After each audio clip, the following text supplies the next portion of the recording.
La diplomatie a ses raisons que la raison d'un citoyen lambda a du mal à cerner. Mesdames et messieurs, nous sommes le 14 juillet 2026. Bienvenue dans ma chronique de ce jour. Nous allons parler du rétablissement des relations diplomatiques entre notre digne pays, le Mali, et l'Algérie.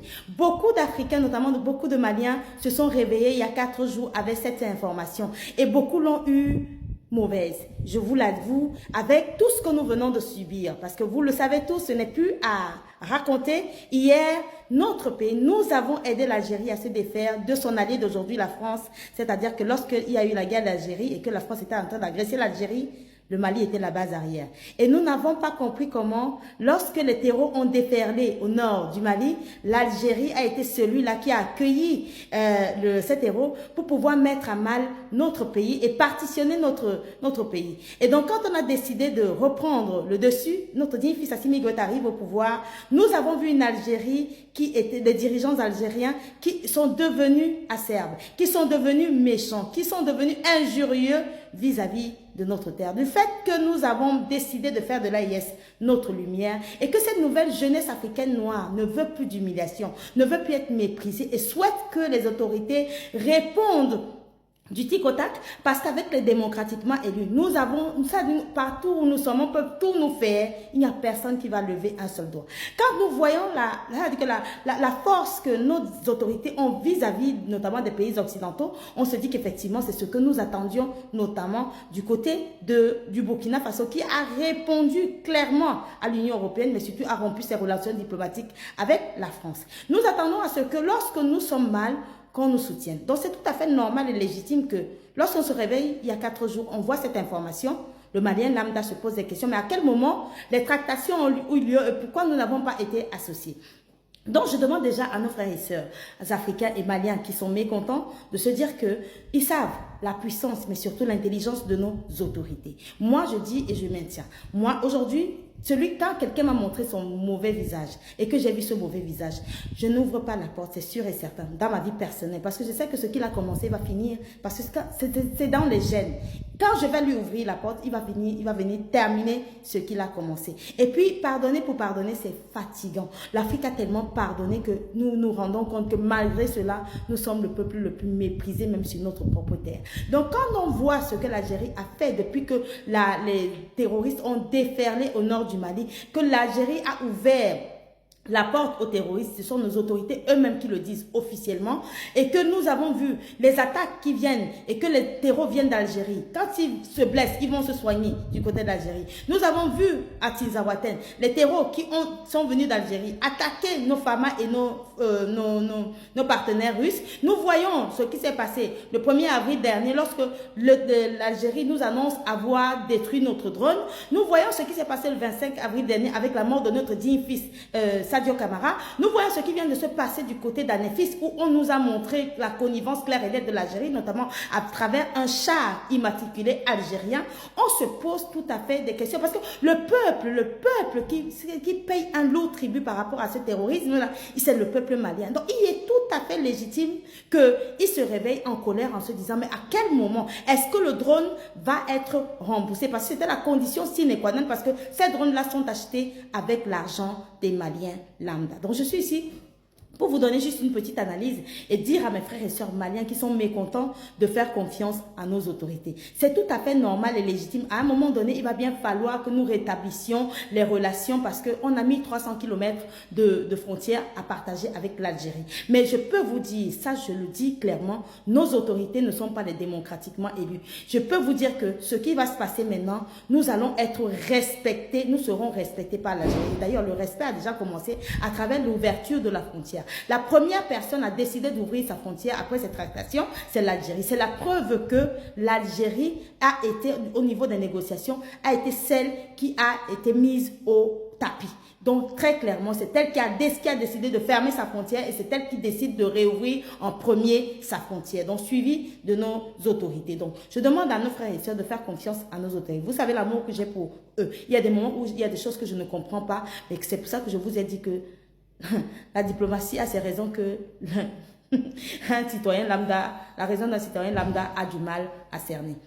Donc après tout ça, nous allons donc parler des raisons. Quelles sont les raisons selon vous qui peuvent pousser nos autorités à aller ouvrir la frontière récemment avec l'Algérie. Les raisons peuvent être nombreuses, notamment le gazoduc qui doit passer par le Nigeria, le Niger et passer par l'Algérie pour être vendu en Europe. Pourquoi est-ce que ce gazoduc peut être un élément déclencheur de cette désamorçage de la situation entre l'Algérie et le Mali? C'est parce que c'est une histoire de une histoire d'intérêt. Ceux qui pensent que l'ouverture des frontières, c'est la réelle politique. Non, la réelle politique, c'est quand on a un intérêt particulier quelque part et que on ne s'entend pas déjà normalement, mais comme on a cet intérêt tous les deux, donc on va tout faire pour se battre et pour que chacun ait sa part de gâteau pour cet intérêt. Mais là, non, ce n'est pas un intérêt, c'est carrément la réouverture des frontières aériennes et le retour des ambassadeurs dans chacun des pays. Donc, c'est la normalisation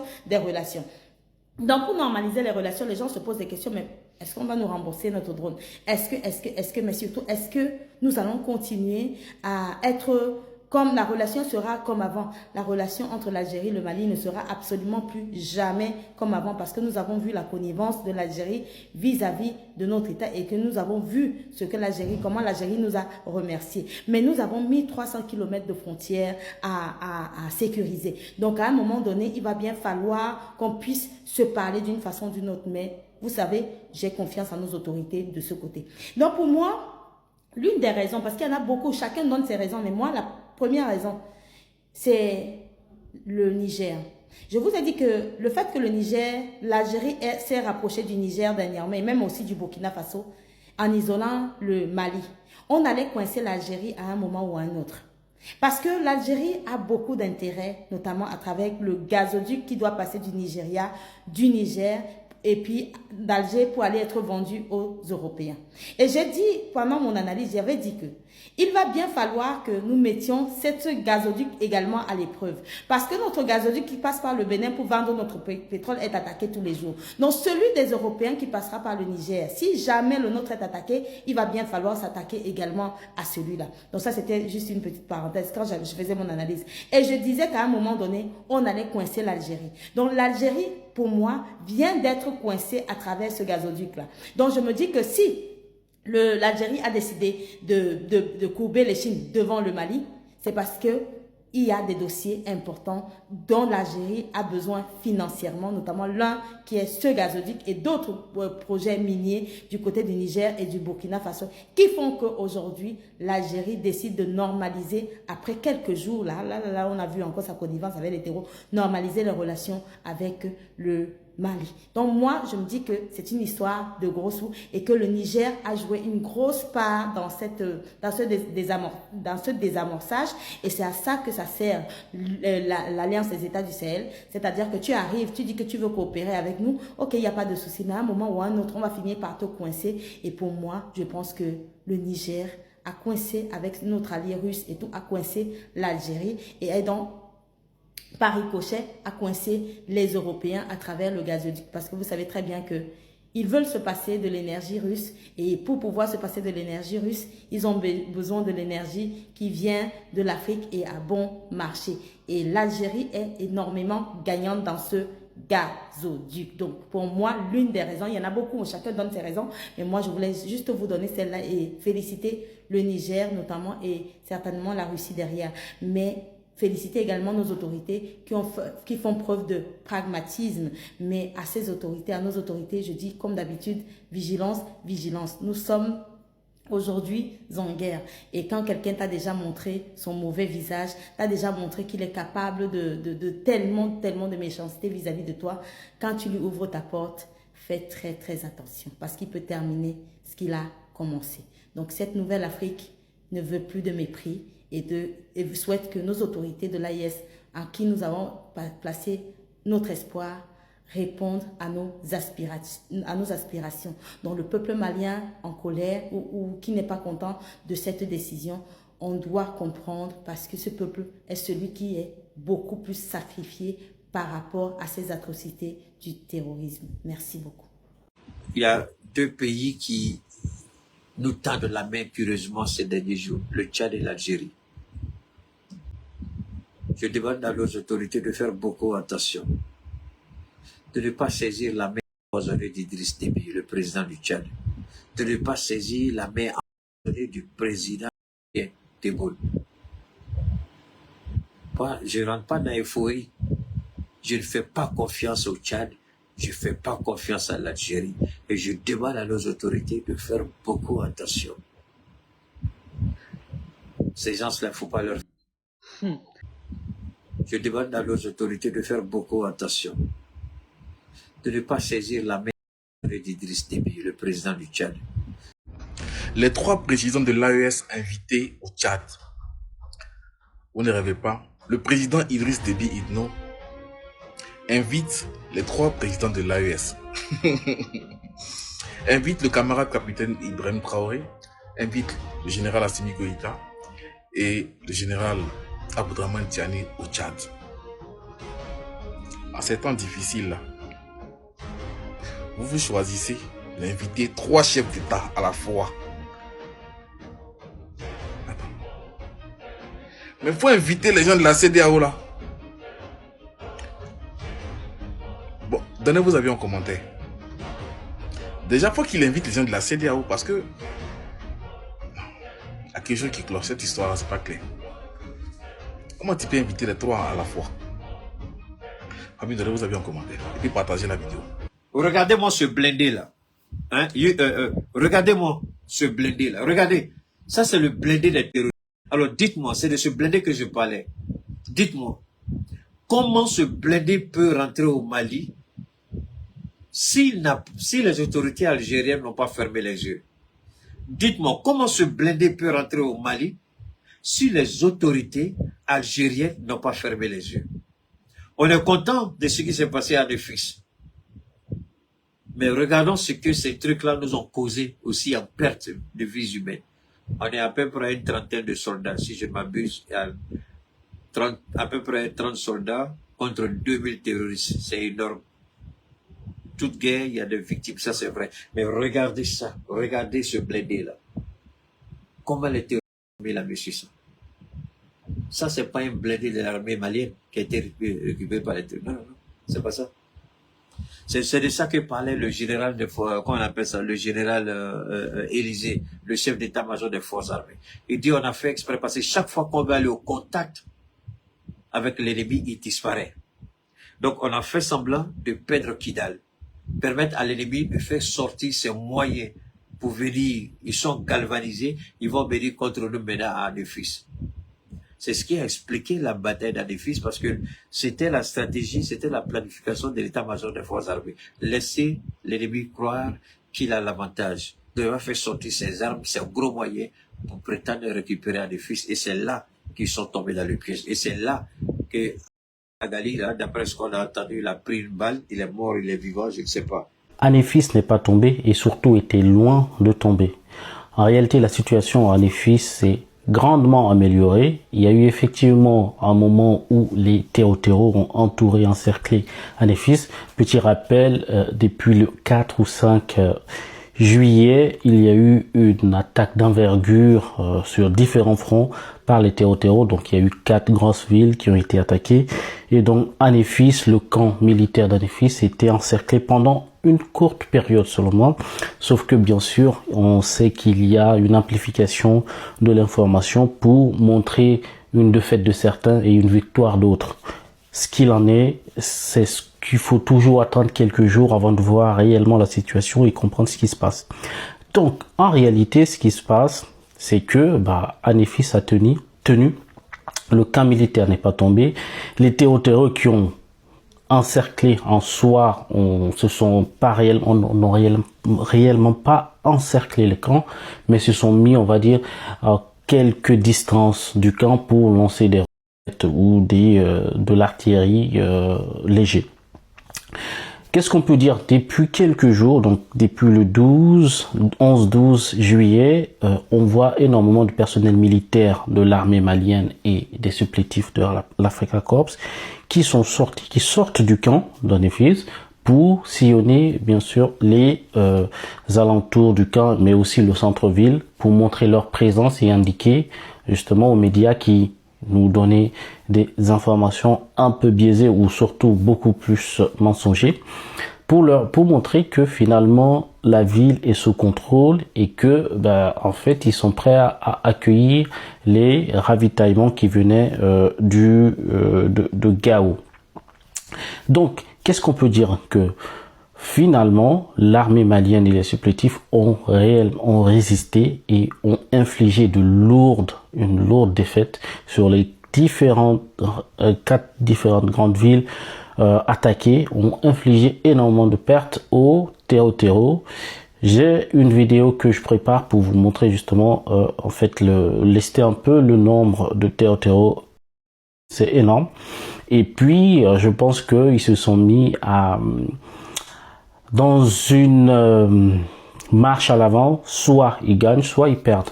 Je parle bien de Tero. Et on sait finalement très fort probable qu'ils ne réussissent pas ce qu'ils veulent. Ils vont forcément apporter des dégâts, c'est un peu le but, essayer de terroriser certaines populations, mais à la fin, ils ne pourront pas récupérer de vrais territoires.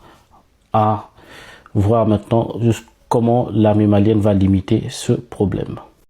J'ai une question qui me taraude, qui me turlupine, une question qui me travaille depuis ce matin à cause de deux informations qui sont rentrées dans mon système mental, intellectuel et spirituel. Ces deux informations, l'une vient du chef de l'État de la République du Mali, son Excellence, Monsieur le Général d'Armée, Assimi Goïta, président de la transition de la République du Mali. Et l'autre information me vient du ministère des Affaires étrangères de la Fédération de Russie. Et ces deux informations me disent la même chose. Au sortir de la célébration de la prière solennelle de l'Aïd aujourd'hui, le président Assimi Goïta a fait une courte déclaration. Et dans cette courte déclaration, il a énoncé la nature de l'agression que subit le Mali, le Sahel et l'Afrique en ce 21e siècle. J'ai été frappé par le nombre de références au terrorisme que le président Assimi Goïta, chef de l'État du Mali, a utilisé. Il a parlé du terrorisme politique, du terrorisme diplomatique, du terrorisme médiatique, du terrorisme économique, du terrorisme international. Et il a expliqué que tout ce terrorisme n'a qu'un seul objectif, dépouiller l'Afrique de ses ressources naturelles stratégiques. En 2 minutes, le président Assimi Goïta a résumé à tout Africain et à tout Africain sincère la situation de l'Afrique dans le monde. L'autre élément qui m'amène à vous parler ce soir nous a été délivré par le ministère des Affaires étrangères de la Fédération de Russie. À travers, d'abord, le ministre des Affaires étrangères de la Fédération de Russie, l'inénarrable Sergueï Sergueïevitch Lavrov. Et la directrice centrale du ministère des Affaires étrangères, Madame Maria Zakharova. Ces deux hauts responsables de la diplomatie russe nous disent que selon les informations à leur disposition, le continent africain assiste actuellement à un afflux de terroristes internationaux venus d'Amérique, d'Europe et du Moyen-Orient vers le territoire africain. La Fédération de Russie alerte la communauté mondiale que la concentration de terroristes déversés ces derniers mois sur l'Afrique est anormalement élevée et que cela est le signe que quelque chose de grave se prépare. Voilà pourquoi je me permets de rappeler deux choses que nous ont dites deux autres chefs d'État éclairants de ce temps. D'une part, le président de la République du Niger, le général d'armée Abdourahmane Tiani, et d'autre part, le président du Faso, le capitaine Ibrahim Traoré. Le général d'armée Abdourahmane Tiani, président de la République du Niger, n'a eu de cesse de nous prévenir que les puissances de l'OTAN, les puissances de l'Union européenne et leurs alliés du Moyen-Orient veulent à tout prix redécouper le continent africain en une multitude de califats sur le modèle de l'Afghanistan. Le président Abdourahmane Tiani a été d'une précision de métronome, en décrivant d'ailleurs, pour ce qui concerne le Mali par exemple, les 3 ou 4 califats qui ont été prévus à Washington, à Bruxelles et à Paris. Sous couvert de vouloir imposer une nouvelle version de l'islam aux Africains, en réalité, c'est l'impérialisme occidental, c'est-à-dire américain, européen, et moyen-oriental qui avance. Nos propres travaux scientifiques qui ont été condensés dans l'ouvrage de référence « L'impérial terrorisme » vous ont mis à l'abri du doute sur ce sujet. Partagez massivement cette émission. Ils font tout pour m'empêcher de continuer à vous parler sur YouTube, sur Facebook et sur TikTok. J'en profite d'ailleurs pour saluer notre sœur bien-aimée combattante panafricaine, Nathalie Yamb, qui vient de voir son compte TikTok interdit dans la totalité des pays européens.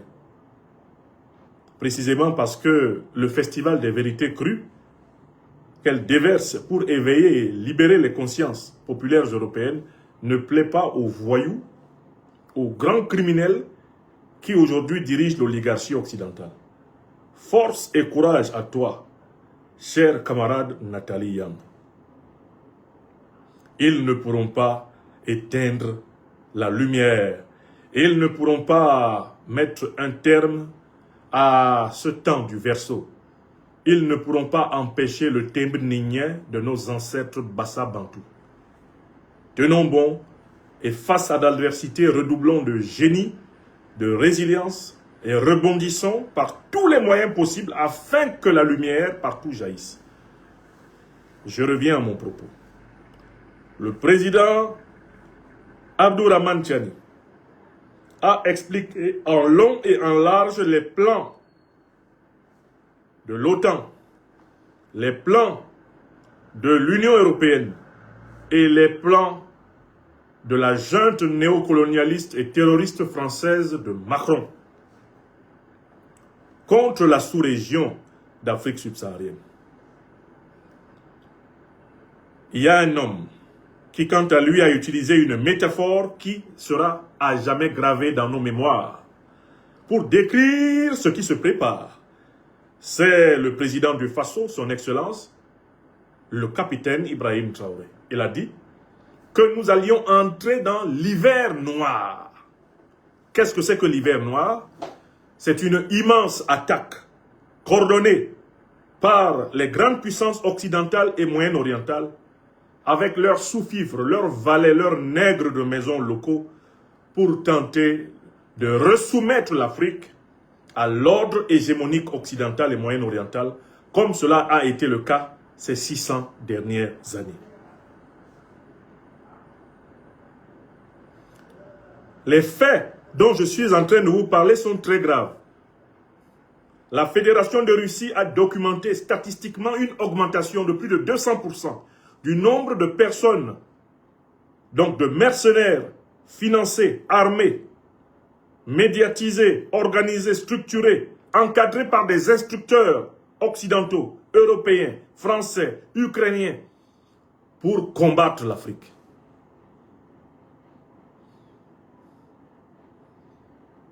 Ce que nous ont dit les présidents Assimi Goïta, Vladimir Vladimirovitch Poutine, Abdourahmane Tiani, Ibrahim Traoré, ce qu'ils nous ont dit est une réalité scientifique tangible. La preuve, la dernière grande attaque massive menée par les terroristes contre un pays africain s'est déroulée ici au Mali et c'est la première fois dans toute l'histoire de l'Afrique au XXIe siècle que les terroristes attaquent avec une armée de 12 000 personnes. Aucun pays africain, depuis que le phénomène terroriste a commencé, notamment après le saccage de la Libye du guide Muammar el-Kadhafi en 2011, aucun pays africain n'a été attaqué après l'assassinat de Kadhafi. Aucun pays africain n'a été attaqué simultanément par une armée de 12 000 hommes d'origine internationale. Il est important que vous sachiez que ceux qui ont attaqué le Mali ne sont qu'à moins de 20% des citoyens maliens. La horde qui a attaqué le Mali le 25 avril était composée au maximum de 20% de Maliens. C'est une armée internationale terroriste qui a attaqué le Mali. Et c'est l'une des raisons qui explique la complexité, la coordination et la puissance de l'attaque. Les hommes qui ont porté le fer contre l'armée malienne venaient de toute la bande sahélienne. Ils venaient d'Amérique, ils venaient d'Europe, de France, ils venaient d'Ukraine, c'est-à-dire d'Europe de l'Est. Ils venaient du Moyen-Orient, c'est-à-dire des monarchies pétrolières alliées des États-Unis dans le Golfe. C'est une véritable internationale terroriste qui a attaqué le Mali. Et c'est cette internationale terroriste qui veut attaquer massivement tout le continent africain. C'est cela que le président Ibrahim Traoré a appelé l'hiver noir. Moi, j'étais là quand il utilisait pour la première fois cette métaphore. J'étais même à Ouagadougou quand il utilisait pour la première fois cette métaphore. Les gens prenaient cela pour une boutade, pour une charade. Les gens prenaient cela pour une petite bravade ou une manière de jouer à l'énigmatique. Alors que le président du Faso était en train de nous donner le mot de passe. Aujourd'hui, l'information est scientifiquement établie. L'Afrique est bel et bien l'objet d'un projet coordonné, mûri de recolonisation. Ce projet a été pensé par l'Occident dans sa nébuleuse fondamentale militaro-politique de l'OTAN et il s'applique par l'Union européenne, il s'applique par les puissances coloniales, néocoloniales et bien occidentales. Pour ce qui concerne la sous-région d'Afrique dite francophone, ce projet est mis en œuvre d'une manière scrupuleuse, rigoureuse, violente et déterminée par la France.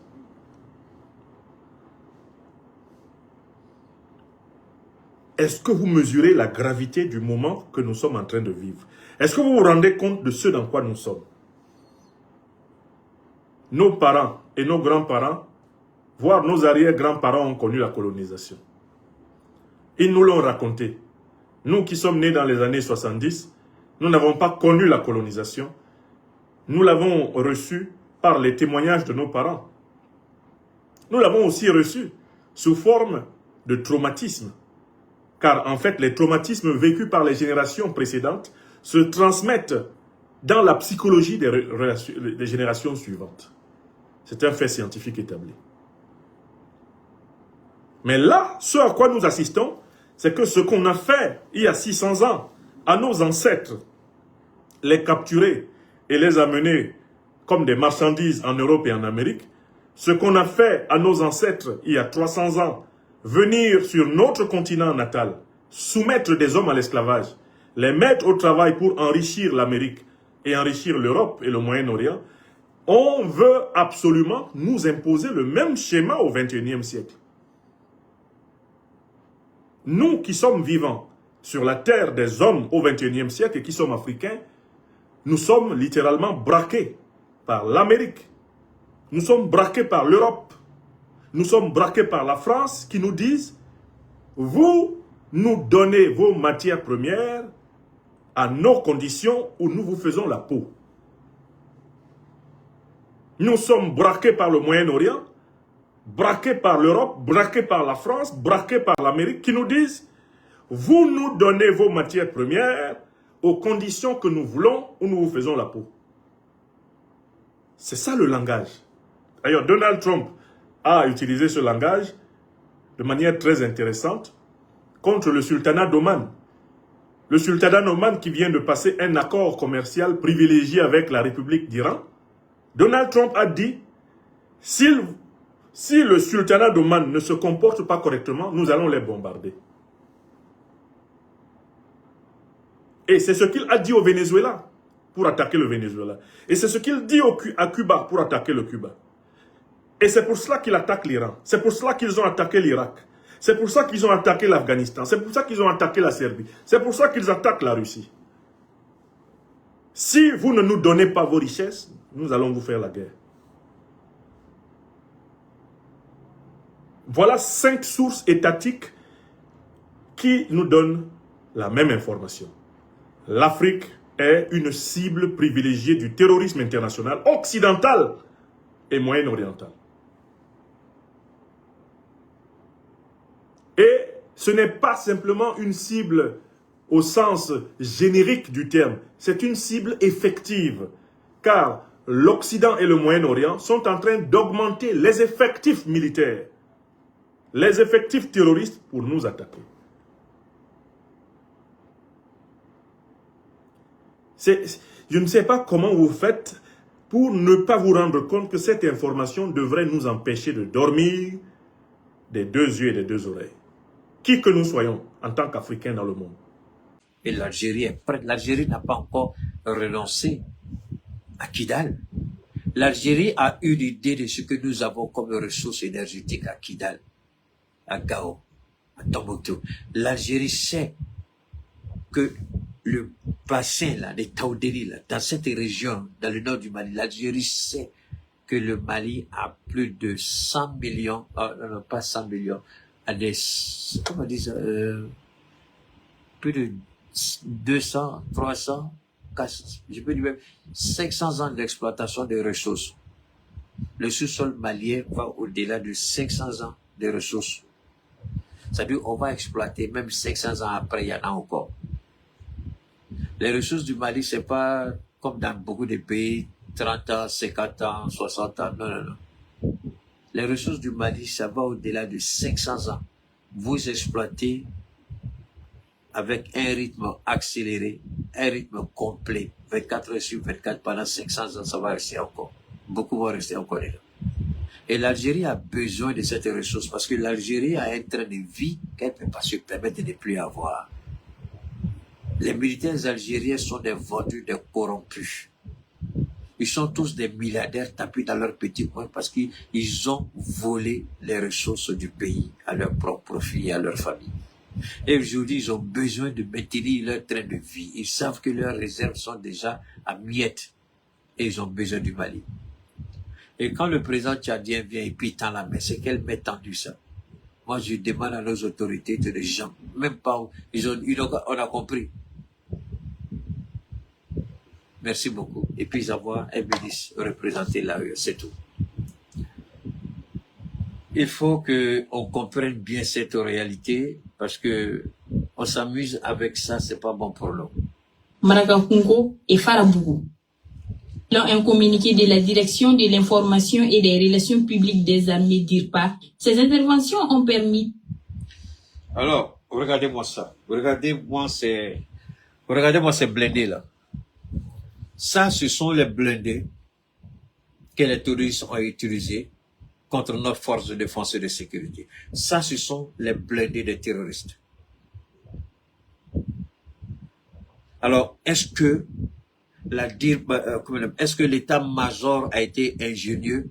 Je dirais même que l'état-major a été plus qu'ingénieux. Parce que si l'état-major n'avait pas fait le jeu de la stratégie du repli, on n'allait pas pouvoir éliminer, neutraliser. Si je ne m'abuse, il y a un bilan, à peu près une trentaine de blindés, des pick-up, des blindés légers, beaucoup. On ne peut pas tout montrer, mais moi j'ai pris ça comme ça sur Joliba FM, je crois, Joliba News. Alors, regardez-moi, ceci ressemble plus, ça ressemble plus à une marque occidentale que russe ou chinoise. Ce blindé-là ressemble plus à un blindé occidental. Cela encore nous ramène sur la question de l'Ukraine. Les fameuses armes qui ont disparu en Ukraine. Les armes qui ont disparu en Ukraine. Et les armes se retrouvent dans le Sahel. La seule question, ne soyez pas d'accord avec Keïta, il n'a aucun problème avec ça. Ça fait partie de l'ordre naturel des choses. Mais pourquoi, je vous en prie, pourquoi on a de telles armes avec les terroristes? La dernière fois que j'ai vu de telles armes avec les terroristes, c'était en Syrie. En Syrie, pourquoi? Après la chute de Saddam Hussein, et l'État islamique a mis la main sur les armes de Saddam Hussein. On a même vu les chars, ils faisaient des manœuvres avec les chars. Et c'est là qu'ils ont lancé l'État islamique du Tchad en Syrie. C'est là qu'on a vu les blindés avec les terroristes. Mais imaginez que les mêmes blindés, on va les retrouver dans le Sahel. Mais comment ces blindés ont pu traverser tous ces pays-là?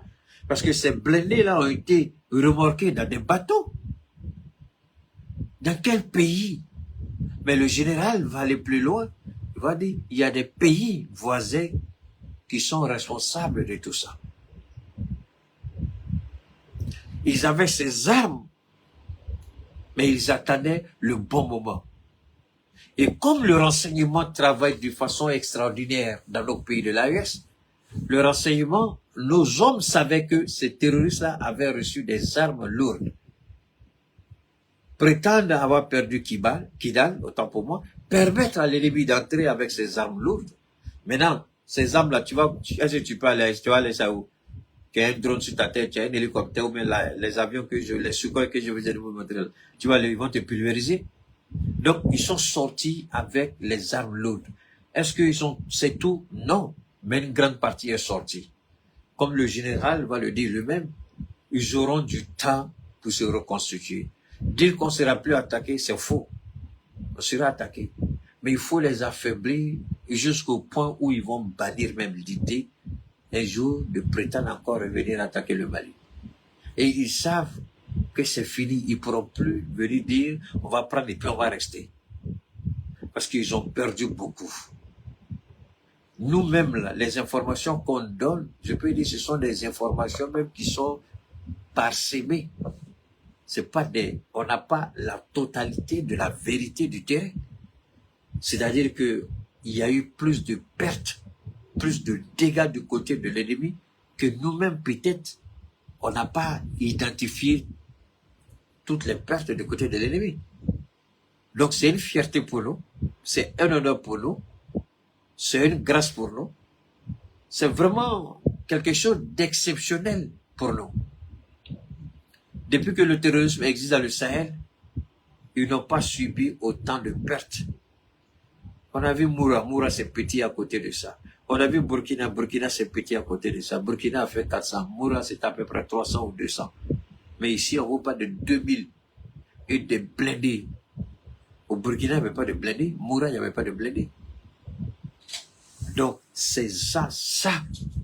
Il faut remercier nos forces de défense et de sécurité. Il faut remercier nos femmes.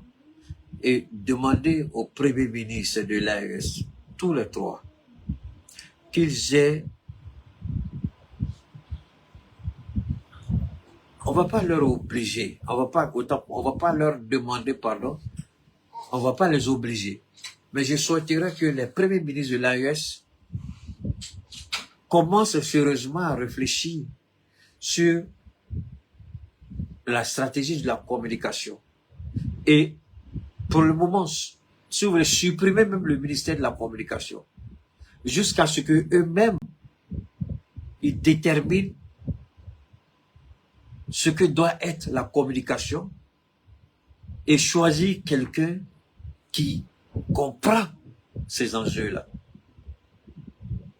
Parce que je vous donne un autre exemple simple. En France aujourd'hui, on parle d'économie de guerre en Europe en un mot. On parle d'économie de guerre. Les Américains veulent rentrer dans l'économie de guerre. Mais nous, quelle est la communication de guerre que nous avons? Elle n'existe pas. On subit et puis on est là. Moi, je souhaite que tous les ministères de la communication soient supprimés au sein de l'AES jusqu'à ce qu'on détermine réellement ce qu'on veut comme communication et choisir ceux qui peuvent gérer et produire des résultats. Parce qu'on est d'accord, on n'est pas d'accord, c'est l'argent du contribuable qui paye ces gens-là. Et s'ils ne rendent pas un service, le contribuable a le droit de demander des résultats.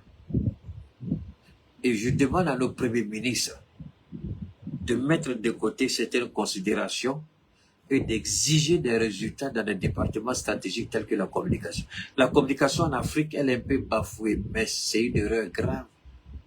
C'est une erreur grave. La communication, c'est le pilier de la réussite de l'Occident. Parce qu'ils ont compris pourquoi la BBC reçoit des milliards d'euros chaque année. Pourquoi France Télécom reçoit des milliards d'euros par an.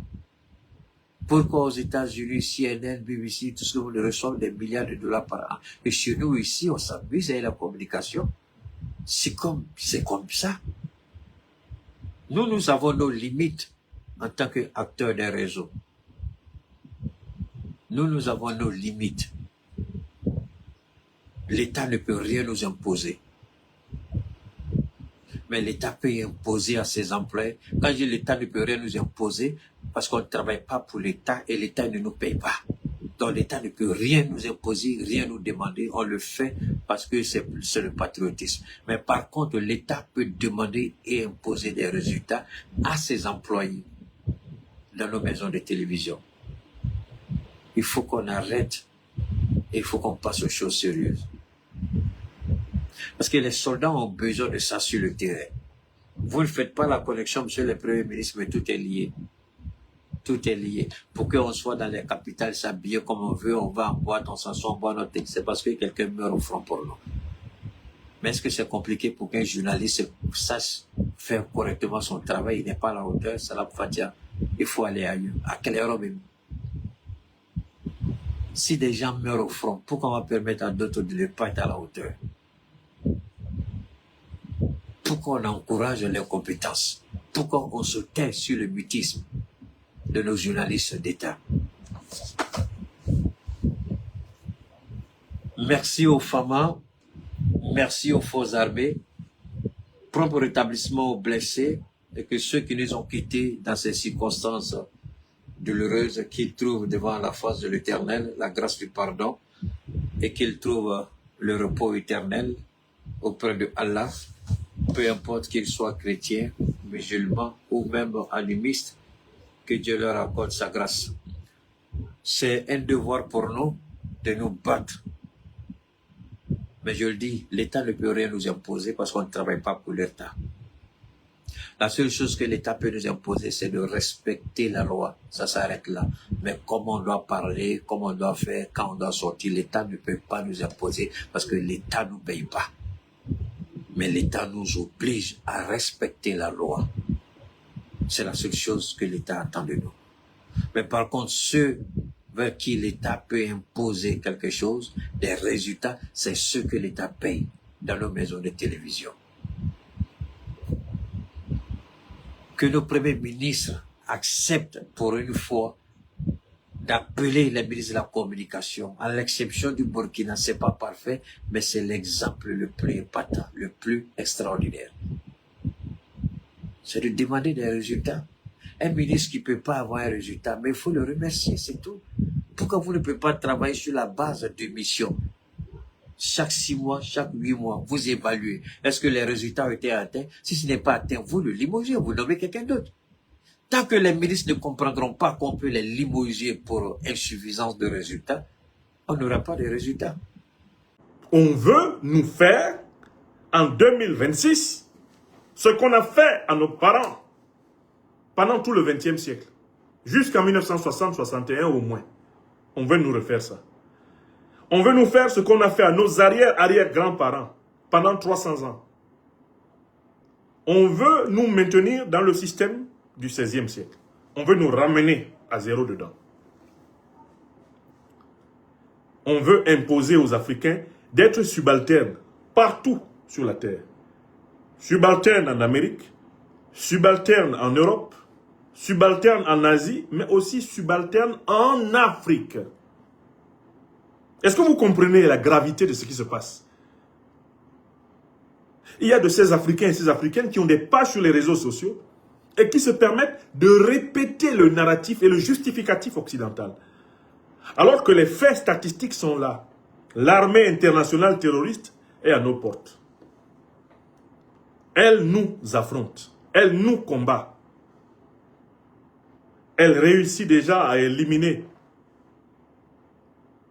des personnalités de premier rang, comme on l'a vu à Bamako, le 25 avril 2026, avec l'assassinat du ministre d'État, ministre de la Défense, le général d'armée Sadio Kamara, à qui j'ai beaucoup pensé en cette journée de Tabaski.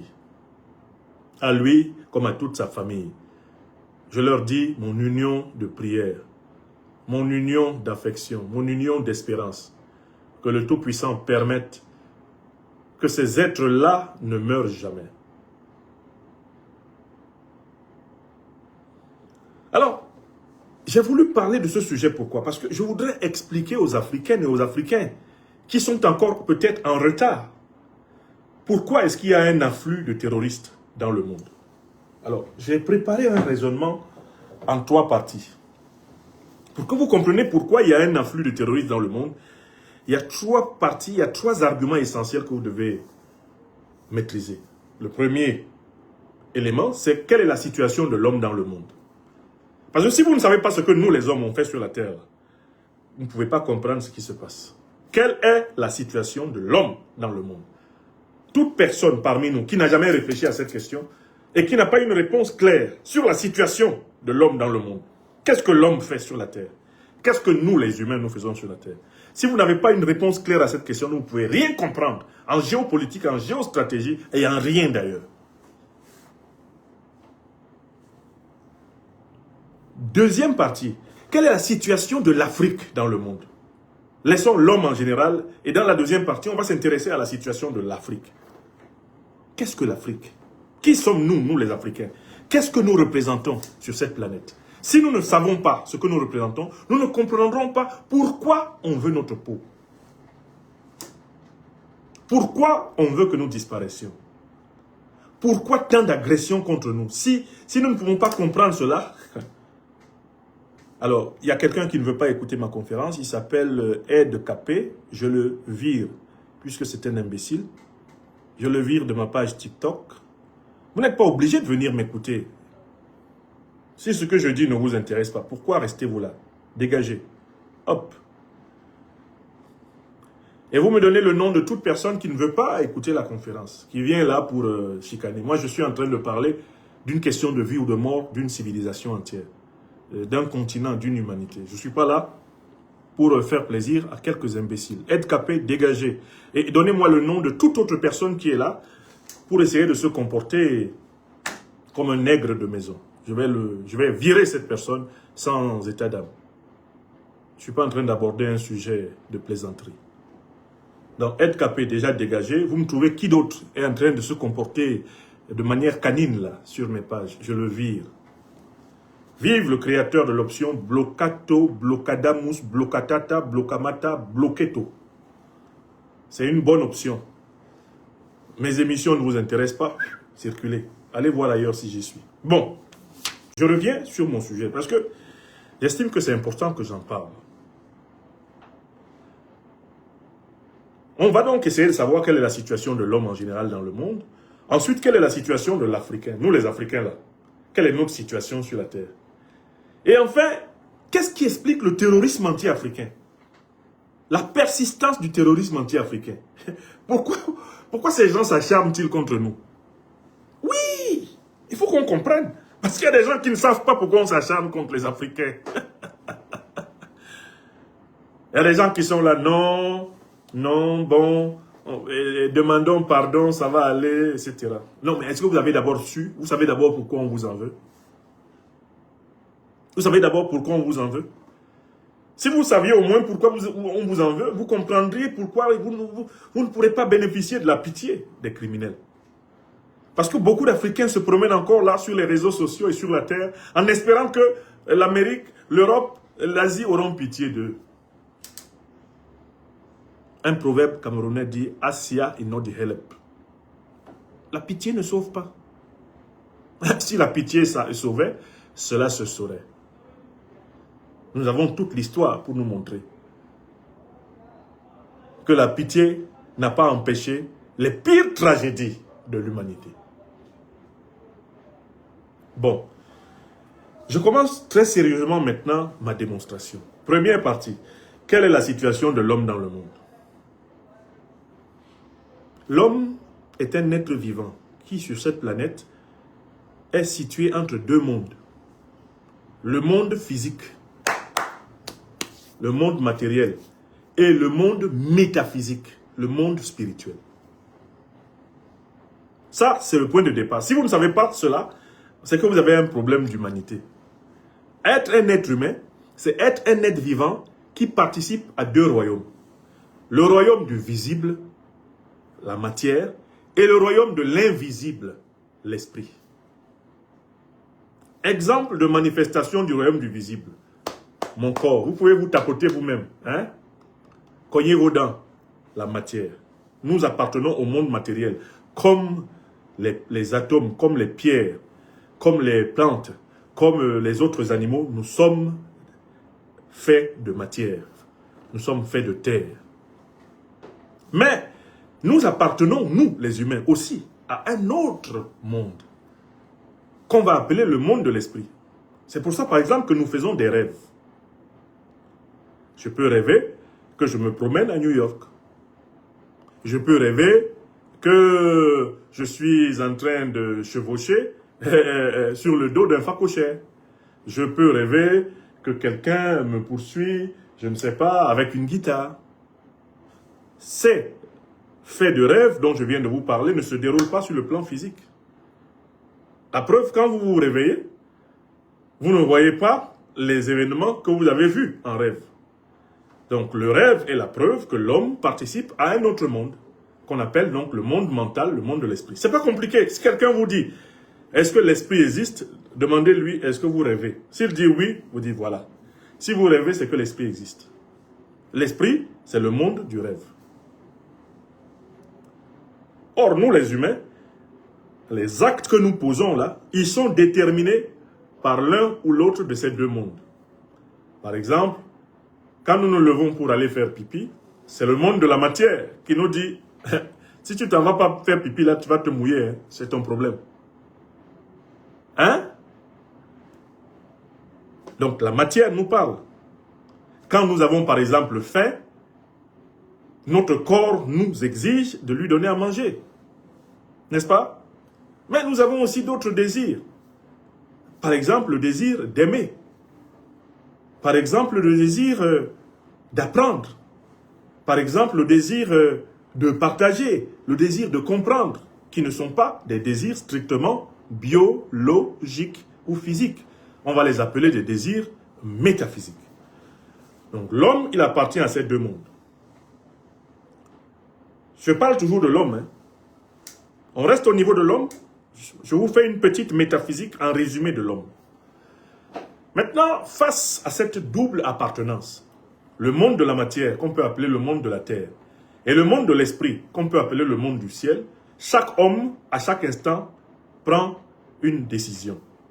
Parce qu'en chaque homme, la nature, N majuscule, ou si vous voulez Dieu, a placé un pouvoir qui s'appelle le libre arbitre. C'est un pouvoir limité, mais c'est quand même un pouvoir de choix. C'est le pouvoir d'orienter ses désirs. Je peux décider de ne pas manger. C'est ce que je fais par exemple quand je jeûne. Parce que je veux me consacrer à prier mon Seigneur. Vous voyez, je peux orienter mon désir vers le haut. Dans les mois de jeûne, dans les périodes de jeûne par exemple, que ce soit chez les chrétiens, eh bien les traditionnalistes africains ou chez les musulmans, on oriente ses désirs vers le haut.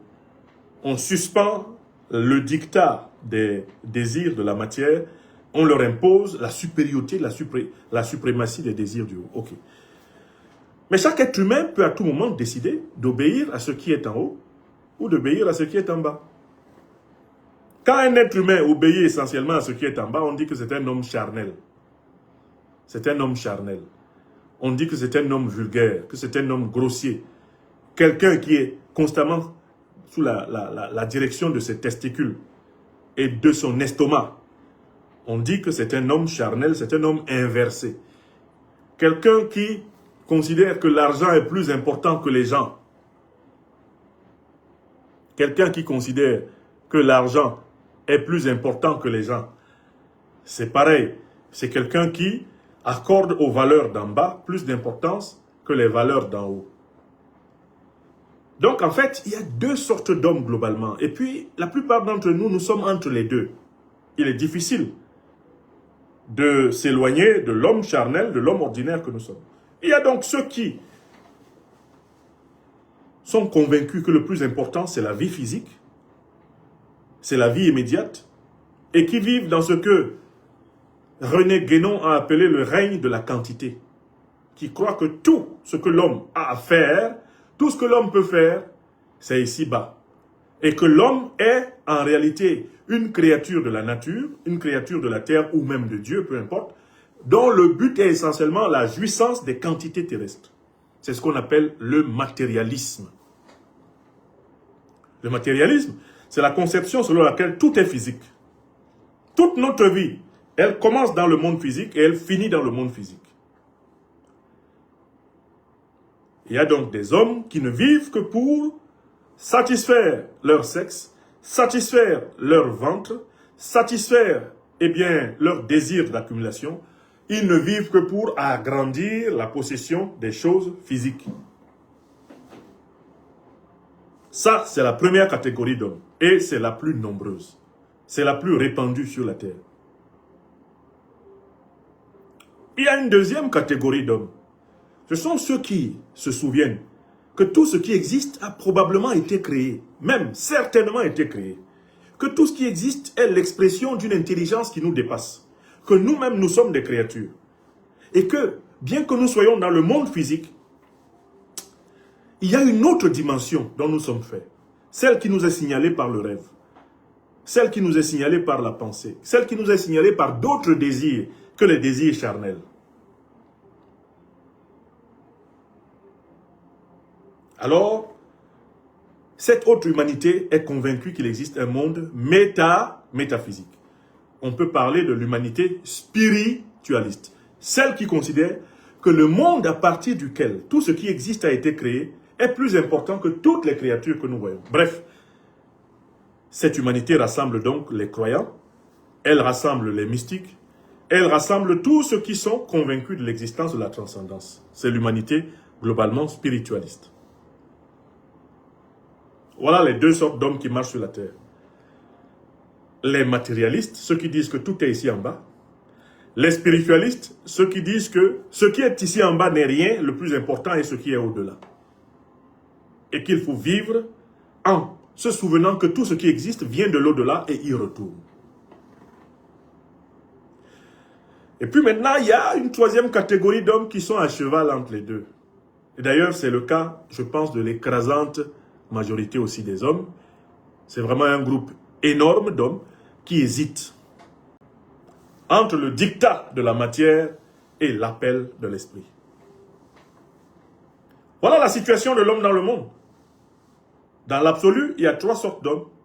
Des hommes enfermés dans la matière et donc qui sont sans doute en train de vivre pour la dernière fois leur vie. Et ils font tout. Et ils ne s'imposent aucune limite dans ce qu'ils ont à faire parce qu'ils savent qu'ils ne vivront que cette fois-ci pour toujours. Ces hommes sont terribles. Ils sont capables de tout. Ils sont capables de tuer, ils sont capables de voler, ils sont capables de mentir. Ils peuvent faire tout et n'importe quoi. Ils partent du principe qu'ils n'auront pas d'autre vie. Qu'il n'y a pas d'autre vie. Que tout se passe ici. S'ils vous ont tué, ils sont contents parce que ça leur permet de prendre votre voiture, de prendre votre argent. S'ils vous ont piqué votre place, votre poste, etc. Ils sont contents parce qu'ils estiment qu'ils ont atteint leur but. On va les appeler les hommes charnels. Les hommes qui réussissent à s'arracher au dictat de la matière, on les appelle les hommes spirituels. Et les hommes qui sont au milieu et qui se battent entre la chair et l'esprit, on les appelle les hommes mentaux. C'est les trois catégories. L'homme charnel, c'est le matérialiste. Pour lui, tout ce qui est important a lieu ici-bas. Il n'y a rien qui vaut plus que ça. Son problème, c'est d'avoir, si ce sont les femmes, beaucoup de femmes, si ce sont les hommes, beaucoup d'hommes, si c'est l'argent, beaucoup d'argent, les maisons, beaucoup de maisons, si c'est du pouvoir, beaucoup de pouvoir, si c'est de la gloire, beaucoup de gloire, lui, il est dans la quantité. Point. Et il faut toujours diagnostiquer les hommes qu'on rencontre, les personnes qu'on rencontre, savoir à quel monde elles appartiennent. Quand vous avez face à vous quelqu'un qui appartient essentiellement au monde de la matière, prenez vos dispositions. N'espérez rien de bon de lui. N'espérez rien de bon de lui. Parce que celui qui appartient exclusivement au monde de la matière, c'est-à-dire au monde où tout naturellement c'est le sexe, c'est l'argent et c'est la gloire du pouvoir qui compte, vous ne représentez pour lui qu'une simple quantité. Et si vous ne vous comportez pas en fonction de ses intérêts et qu'il en a les moyens, il vous écrase. Car pour lui, de toutes les façons, il n'y a pas d'autre vie que celle qu'il est en train de vivre. Quand vous rencontrez quelqu'un qui a des valeurs transcendantes, vous vous rendez compte que cette personne n'est pas prête à sacrifier pour le plaisir, pour la gloire ou pour de l'argent, la vérité, la justice ou la solidarité humaine. Trois valeurs fondamentales, par exemple, de la civilisation africaine. Vous savez que vous avez là quelqu'un avec qui vous pouvez cheminer. Ce ne sera pas quelqu'un de parfait, la perfection n'est pas de ce monde. Mais c'est quelqu'un qui est orienté. Quelqu'un qui a une orientation. Quelqu'un qui a un cap. Quelqu'un qui a, en quelque sorte, une destination spirituelle. Quel bonheur sur la terre de rencontrer des gens qui sont orientés. De rencontrer des gens qui ont une structure. De rencontrer des gens qui peuvent se comporter comme El Malik Ndiaye. Vous avez vu El Malik Ndiaye? Je vous ai parlé de lui hier. Président de l'Assemblée nationale. Qu'est-ce qu'on ne lui a pas proposé pour trahir son leader et camarade et compagnon de lutte Ousmane Sonko? El Malik Ndiaye sait qu'il est plus important pour lui d'être loyal envers son leader, envers son camarade, envers son frère, qui sert une juste cause, que d'accepter l'honneur de demeurer président de l'Assemblée nationale avec tout ce qu'on peut lui donner, uniquement pour jouir un temps de la gloire de ce monde. Je vous ai parlé d'El Malik Ndiaye hier, cet exemple qui époustoufle l'Afrique. Cet exemple qui redonne le plaisir de la politique, confiance en la politique. Puisque en politique, il n'y a pas que ces matérialistes, criminels, rampants, reptiliens. Il y a aussi des hommes qui sont orientés. Et puis je vous parle, j'ai dit qu'il y a une troisième catégorie. Certes, il y a d'un côté les matérialistes et par opposition les spiritualistes, mais il y a au milieu les hommes mentaux qui sont au combat, qui sont en lutte entre les deux forces. Les forces d'en bas et celles d'en haut. L'homme est un être écartelé. L'homme est un être divisé. Et quand nous sommes en crise, c'est parce que nous sommes tirés entre les deux forces. Quand vous vous sentez vraiment mal sur le plan mental, parce que vous êtes dans une situation dont vous estimez qu'elle ne correspond pas matériellement à ce que vous voulez, mais elle ne correspond pas non plus à votre idéal, au but que vous vous fixez dans la vie, vous êtes dans le combat de l'homme mental. Voilà la situation de l'homme dans le monde. Alors, l'homme spirituel est convaincu que il y a la matière de ce corps, mais il y a un principe qui est potentiellement immortel et éternel qui s'appelle l'âme. Et que sous la forme de l'âme, nous qui sommes ici rassemblés, vous êtes déjà près de 25 000 ou 15 ou 20 000 en direct de cette émission, nous qui sommes ici rassemblés, sur le plan de l'âme, il sera possible que nous soyons admis, si Dieu Tout-Puissant le souhaite, l'être suprême le souhaite, que nous soyons admis dans d'autres formes de vie, après la vie terrestre. Le spiritualiste en est convaincu, à savoir que l'esprit est potentiellement immortel et toujours éternel. Donc il ne vit pas que pour maintenant. Il vit pour toujours. Et ce qu'il fait, il le fait afin que ce qui doit être pour toujours soit. Voilà la situation de l'homme dans le monde. Quand nous sortons de nos maisons pour aller dans la cité, pour faire de la politique, nous rencontrons donc ces trois catégories. Les matérialistes, les spiritualistes et les hommes mentaux, c'est-à-dire les entités intermédiaires. Et quand vous vous mettez à faire de la politique, vous êtes donc obligé de faire de la politique avec la catégorie 1, qui est la plus nombreuse, la plus massive, puisque nous venons tous de la nuit de la matière, où nous avons oublié qu'à l'origine, nous avons été créés par l'esprit.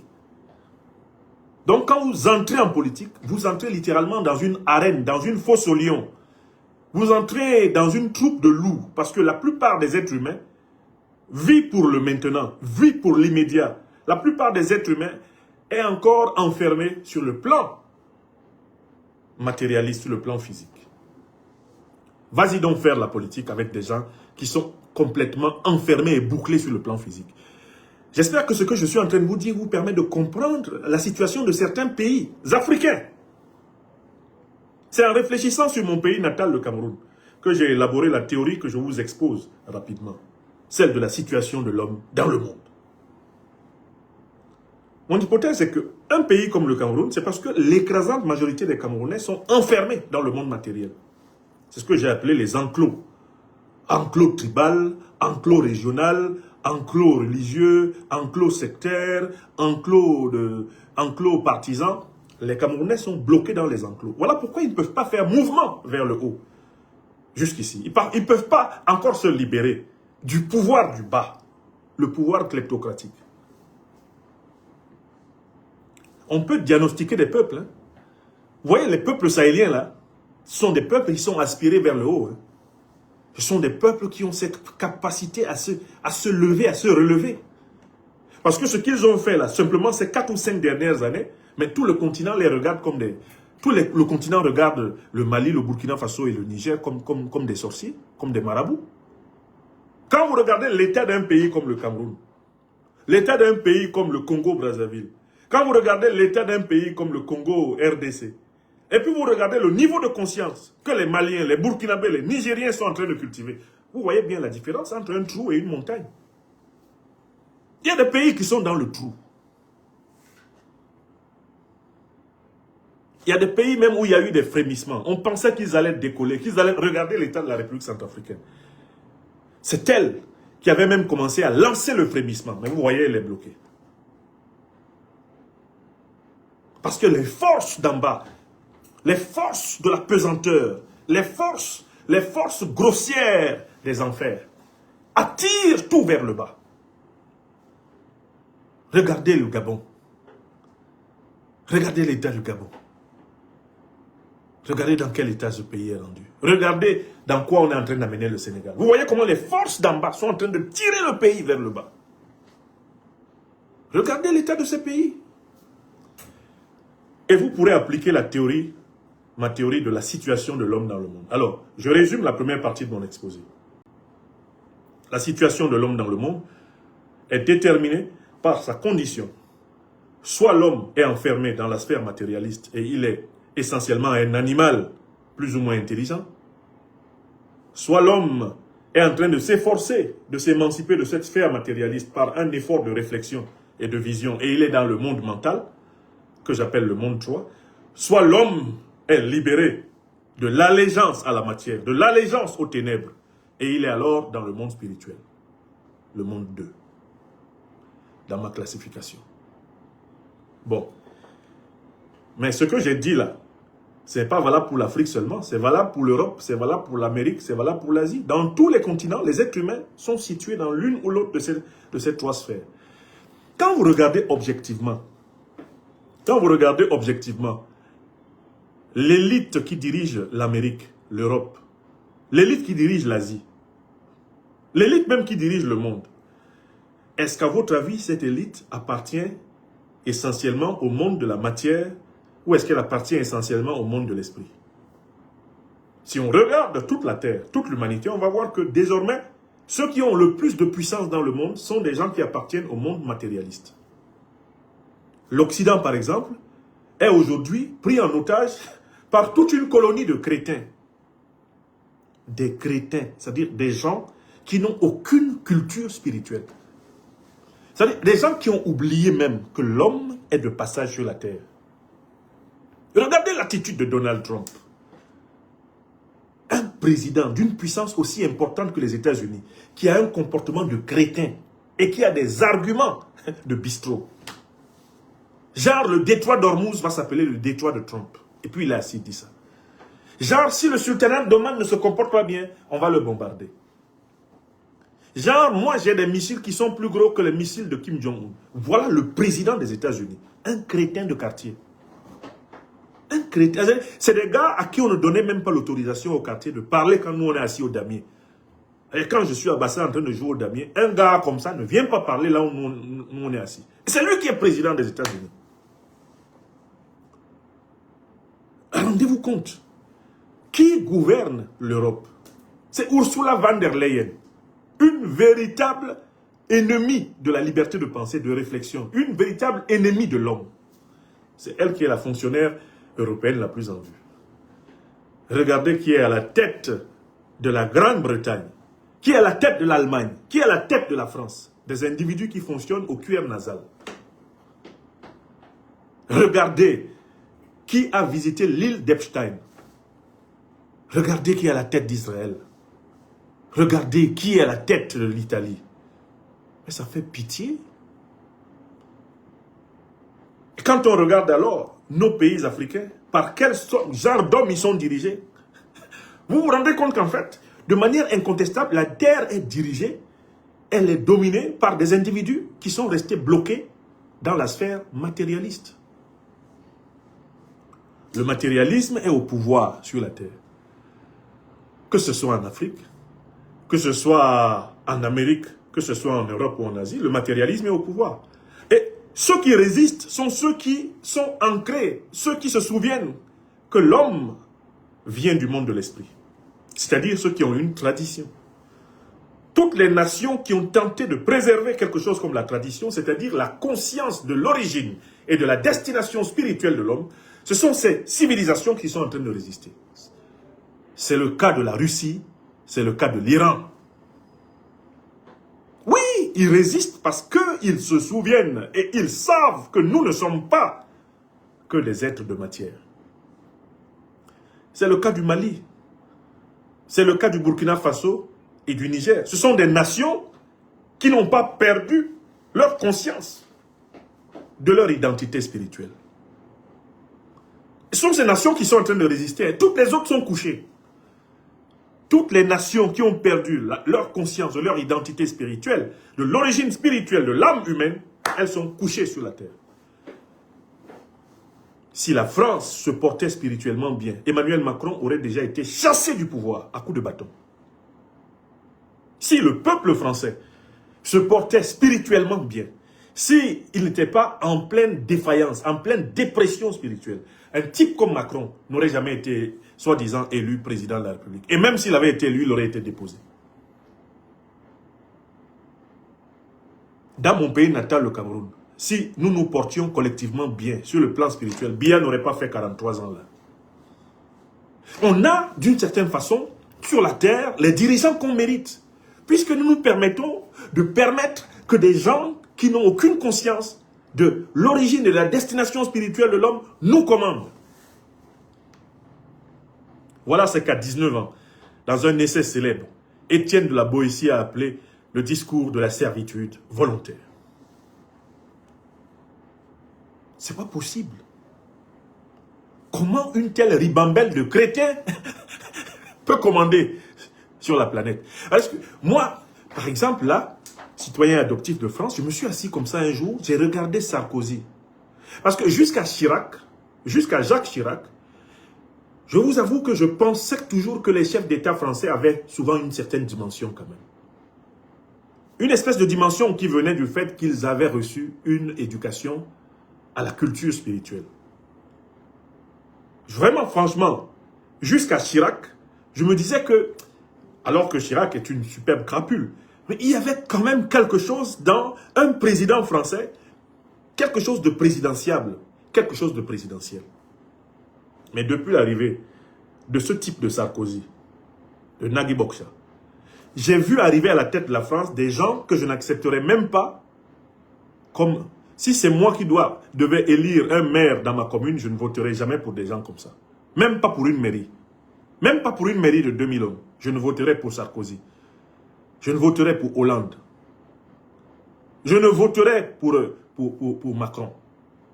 Des gens qui, en fait, ont perdu le contact avec l'essentiel de ce qui fait la valeur des gens, la valeur de la vie. Et observez les pays européens, observez les pays africains, observez les pays américains, les pays asiatiques. Il y a une ribambelle de crétins de cette nature, d'individus pervers. Des gens dont le but de la vie, c'est d'aller sur l'île d'Epstein pour faire des perversités et rentrer contents chez eux. Voilà la sorte d'élite qu'on a sur la terre. D'où je conclus la première partie de mon propos, la situation de l'homme dans le monde. Disons que la situation de l'homme dans le monde est très mauvaise parce que l'humanité est dirigée par des crétins.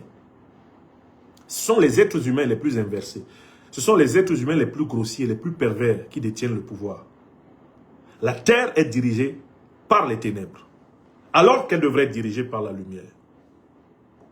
Ce sont les êtres humains les plus arriérés qui sont parvenus au pouvoir, en Amérique, en Europe, en Afrique et en Asie. Voilà pourquoi la terre est folle. Voilà pourquoi l'humanité est menacée de disparition. Parce que nous sommes dirigés par des fous, des voyous. Nous sommes dirigés par des crétins. Nous sommes dirigés par des monstres et des pervers. Voilà la situation de l'homme dans le monde. Chaque fois que l'humanité s'est retrouvée dirigée par des ennemis de l'esprit, dirigée par des ennemis de la vérité, de la justice et de la solidarité, l'humanité a failli disparaître. Écrivez ça, Kilana Yomi. Et c'est la situation dans laquelle nous sommes. Ils sont tellement fous, les Trump, les Macron, les Merz, les Starmer, les Bibi Netanyahu, qu'ils sont capables de provoquer une catastrophe nucléaire qui fasse disparaître toute l'espèce humaine. Tellement qu'ils sont faibles spirituellement. Ils sont incapables de cette retenue qui caractérise ceux qui ont été correctement éduqués, c'est-à-dire qui ont été spiritualisés.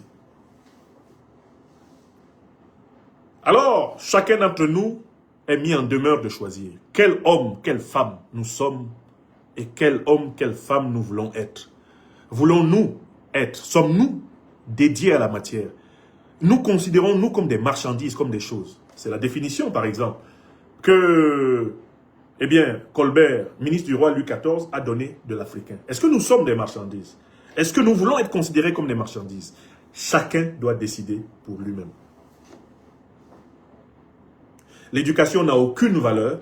L'éducation ne sert à rien si on n'amène pas les enfants, les adolescents, les adultes à se poser cette question et à répondre.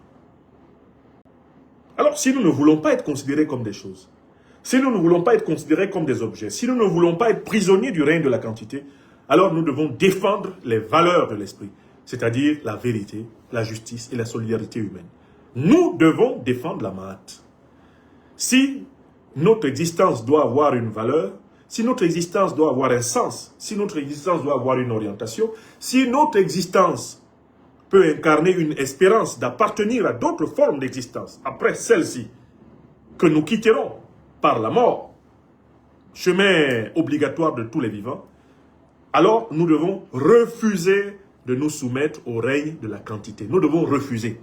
Voilà, on ne doit pas obéir à Macron, à Trump, on ne doit pas obéir aux dictateurs africains, on ne doit pas obéir à Starmer, à Merz, on ne doit pas obéir à Meloni, on ne doit pas obéir à tous les pervers qui attardent ce monde. Voilà la décision. Voilà la décision. Et c'est cette décision que les Ousmane Sonko sont en train de prendre au Sénégal face à Bassirou Diomaye Diakhar Faye. C'est la décision de El Malik Ndiaye. C'est la décision de Guy Marius Sagna. Ils ont dit non, on ne se soumet pas à la politique diomayenne, qui est la politique de Macron, qui est la politique du néocolonialisme français, de l'impérialisme occidental, la politique de la perversité matérialiste, la politique d'Epstein. Nous refusons. Donc, tous ceux qui ont écouté la première partie de mon propos ce soir doivent se sentir responsables de la décision de refuser, de se soumettre au règne de la quantité. Refuser de se soumettre au règne du matérialisme, au règne de la perversité, au règne du pouvoir, eh bien, du sexe, de la gloire et de l'argent. C'est notre responsabilité de refuser.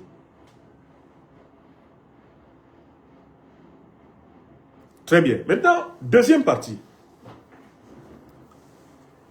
Quelle est la situation de l'Afrique dans le monde?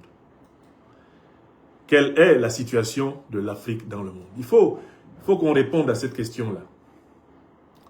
C'est extrêmement important. Permettez-moi simplement...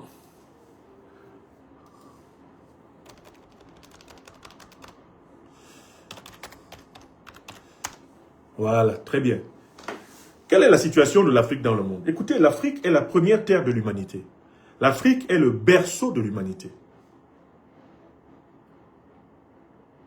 L'Afrique est le premier pays de tous les êtres humains sur la terre.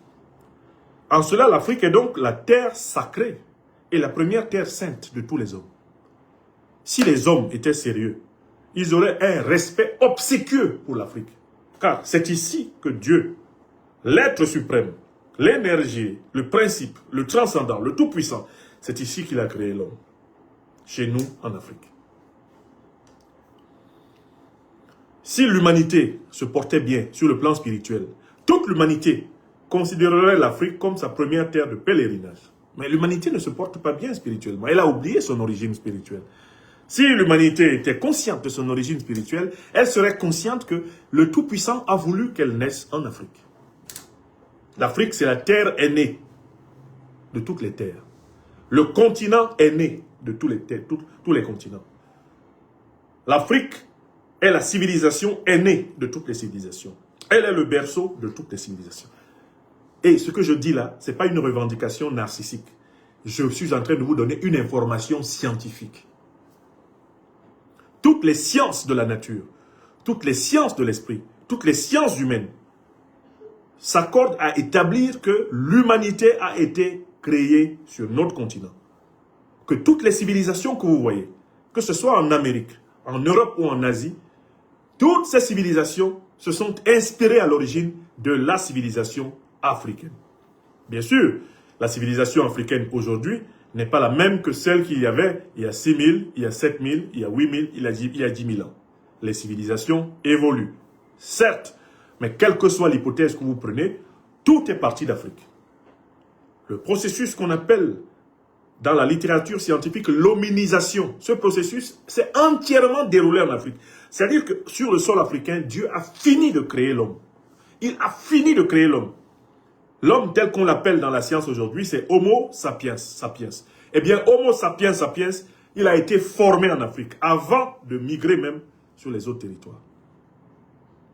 Toutes les étapes de la création de l'homme qui se sont déroulées en Afrique, ces étapes-là ont été les préalables pour que l'Amérique, l'Europe, l'Asie et toutes les îles soient peuplées. Comment le continent donc, qui est à la fois le berceau, la première terre, la terre sacrée et sainte de toute l'humanité par excellence, comment ce continent peut-il être le plus piétiné de tous?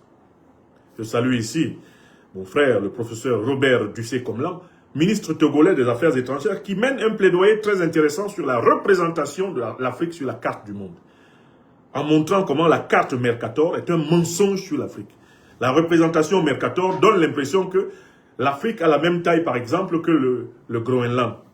Alors que l'Afrique est un continent plus grand que l'Amérique du Nord, plus grand que l'Europe et l'Asie mêlée. On peut mettre tous les continents dans l'Afrique et il reste encore de la place. Pourtant, dans la représentation, on a presque l'impression que l'Afrique est au moins aussi grande, voire même plus petite que l'Europe ou même que l'Asie. Ce qui est faux. Donc, quelle est la situation de l'Afrique dans le monde? Comme c'est ici, en Afrique, que Dieu a créé l'homme, il a veillé à ce qu'en Afrique, il y ait tout ce dont l'homme a besoin. Toutes les matières premières naturelles dont l'homme a besoin, elles sont ici. Tout ce dont on a besoin pour l'industrie, tout ce dont on a besoin pour améliorer la condition de l'homme dans le monde est disponible à l'état brut sur le sol africain. Ce n'est pas un hasard, c'est là que Dieu fit l'homme. En faisant l'homme, il lui a donné, et bien sûr, un environnement dans lequel il puisse trouver le matériau à partir duquel il puisse se développer. Mais, et c'est un point très important, justement parce que l'Afrique a reçu le legs le plus important de tous les continents. Les plus importantes réserves de matières premières stratégiques qu'il puisse avoir sur la Terre sont en Afrique. L'Afrique est donc la terre la plus convoitée et la plus jalousée depuis la nuit des temps. Les Occidentaux, les Asiatiques, les Moyen-Orientaux, les Américains ont toujours eu les yeux rivés sur l'Afrique. Car très tôt, on a su que l'homme était venu de là et que les conditions pour la vie humaine la plus réussie, eh bien, étaient rassemblées.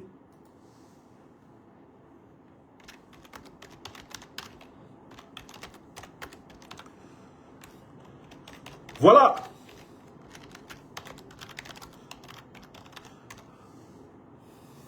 Voilà exactement la situation de l'Afrique. Je voudrais ici prendre deux images. Il y a dans la littérature judéo-chrétienne le mythe de Caïn. Caïn, c'est quelqu'un qui cultivait la terre, alors que son frère Abel, quant à lui, s'occupait des troupeaux, s'occupait des moutons, des chèvres, des vaches, etc. Et Caïn avait beaucoup de mal, vraiment, la terre était très difficile, elle ne lui donnait pas toujours suffisamment à manger. Et voilà comment il devient jaloux de son frère Abel et il va le tuer. Au point que l'œil de Dieu va poursuivre Caïn en lui demandant « Qu'as-tu fait de ton frère ?» Je résume comme ça le mythe biblique de la haine entre Abel et Caïn. Mais en fait, nous en Afrique, on a un mythe très ancien. C'est le mythe de Osiris et de Seth. Seth, c'est un peu l'équivalent de Caïn. Seth, c'est longtemps avant d'ailleurs le mythe biblique. Seth, c'est l'incarnation du principe de division. Le principe du mal, le principe du crime, le principe de la jalousie. Et Osiris, c'est l'incarnation du principe du sacrifice, c'est l'incarnation du principe du partage de la joie, le principe d'amour. Alors, la grande question qui se pose dans le mythe négro-égyptien entre Osiris et Seth, c'est qu'en fait, chaque fois, le diable, eh bien, Seth, le très méchant Seth, fait tout pour tuer son frère et Osiris réussit à chaque fois à renaître malgré tout le mal que Seth lui a fait. Je dis que l'Afrique, c'est Osiris. L'Afrique, c'est Abel. L'Afrique est le continent à qui on a fait tout le mal possible.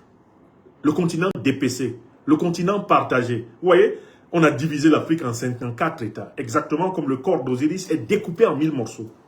Mais l'Afrique renaît toujours. Pourquoi l'Afrique renaît-elle toujours? Mais parce que c'est la première terre sacrée et sainte de l'humanité. Et parce que sur cette terre, Dieu créa l'homme. Il n'a pas voulu que nous disparaissions. L'Afrique est la terre la plus riche, mais c'est la terre la plus appauvrie. L'Afrique est la terre qui a le plus grand potentiel, mais c'est la terre la plus menacée. C'est ce qui explique que, à cause de cette jalousie européenne, de cette jalousie asiatique, moyenne-orientale et américaine, eh bien, les Africains ont été l'objet systématique de nombreuses agressions. Agression des Africains en Afrique, agression des Africains en Amérique, agression des Africains en Europe, agression des Africains en Asie. Pourquoi en veut-on aux Africains? C'est très simple, parce que les Africains ont reçu de la nature, ils ont reçu de Dieu davantage que n'importe quelle autre civilisation sur cette terre.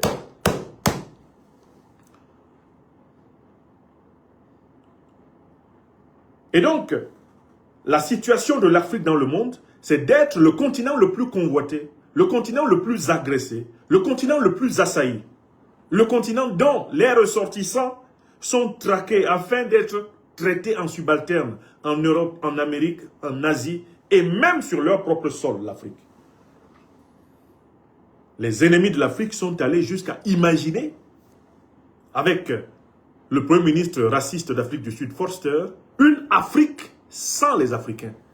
Forster a affirmé, l'Afrique sera un paradis pour l'homme blanc lorsqu'elle sera débarrassée de tous les Africains. C'est ce projet qui est constamment à l'œuvre. Depuis que les autres peuples des autres continents se sont rendus compte que l'Afrique a ce qui leur manque.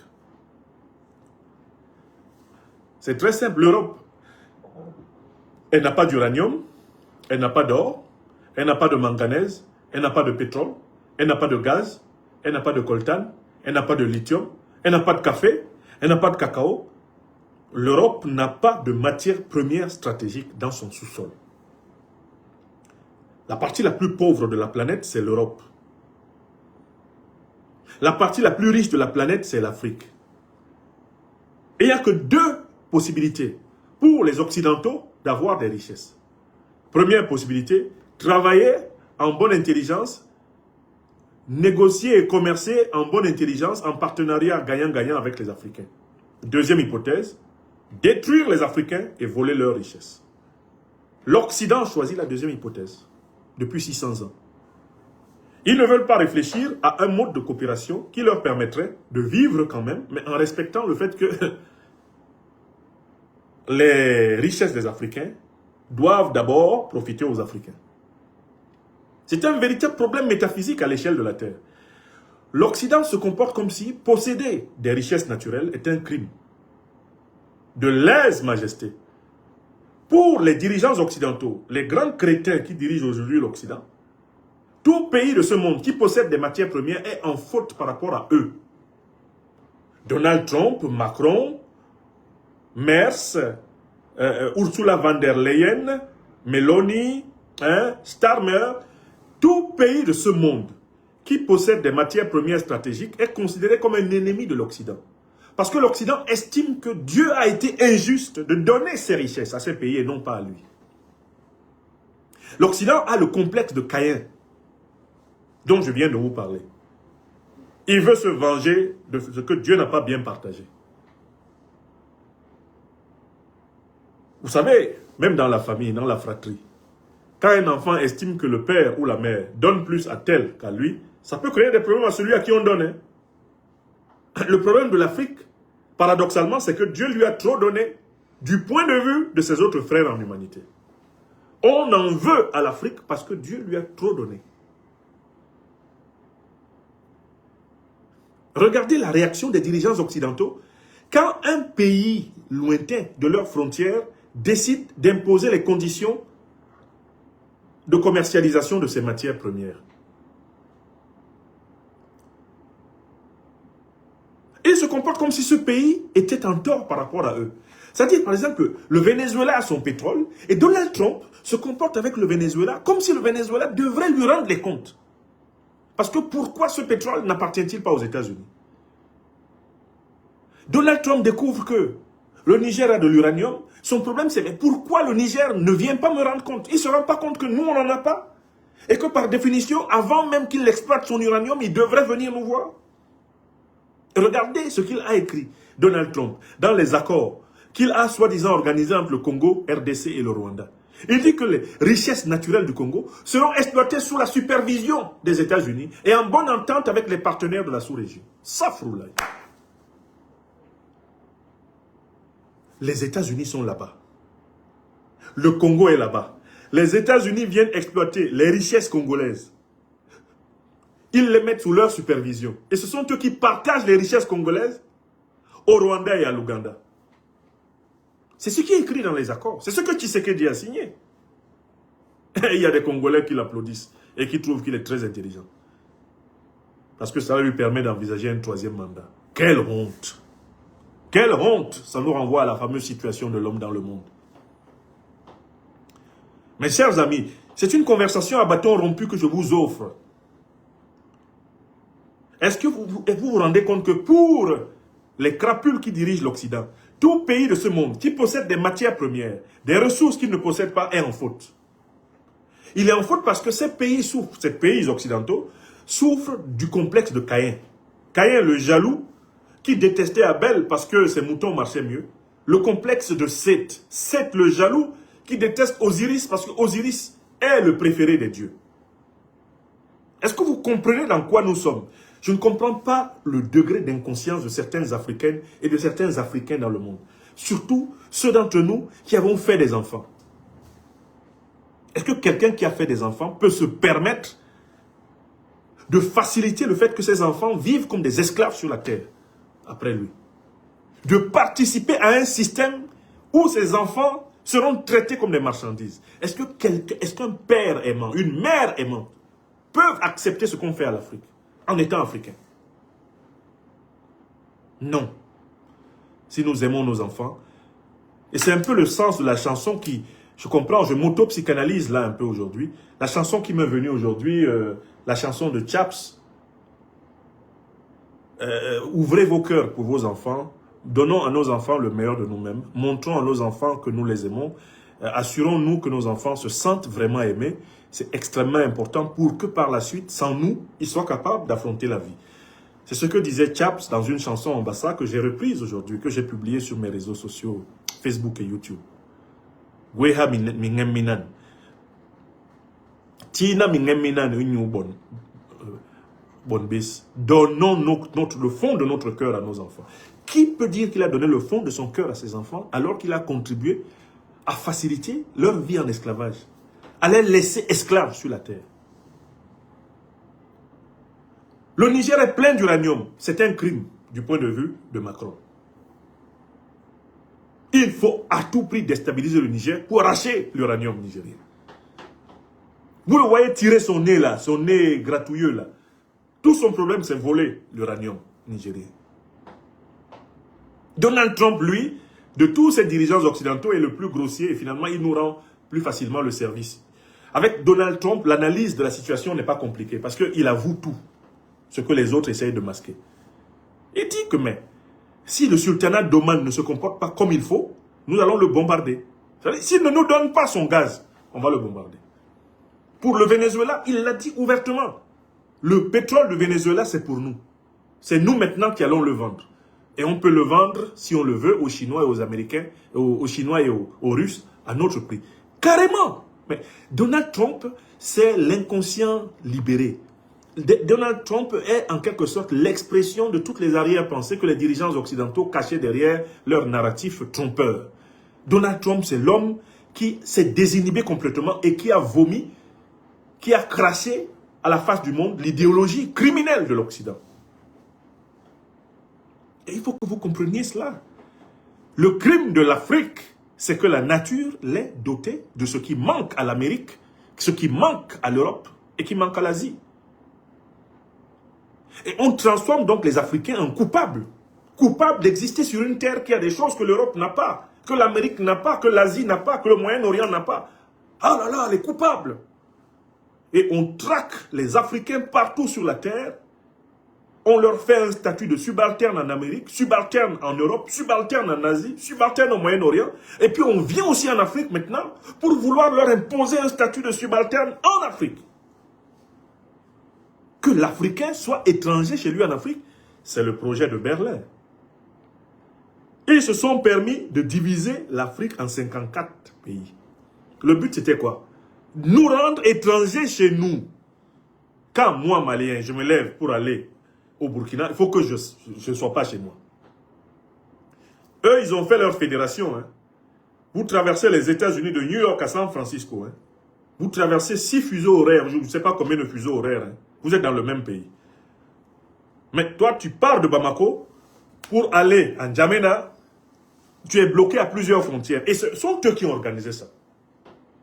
Pourquoi ont-ils tracé ces frontières? Ils les ont tracées pour empêcher les Africains d'être libres en Afrique.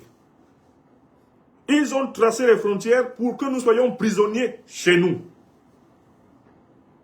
Et les pires d'entre nous, les hommes charnels, sont réfugiés derrière ces frontières pour bloquer l'émancipation du continent. Au service des plans de l'Occident. Parce que la balkanisation de l'Afrique à Berlin avait pour but d'empêcher que les Africains soient libres en Afrique.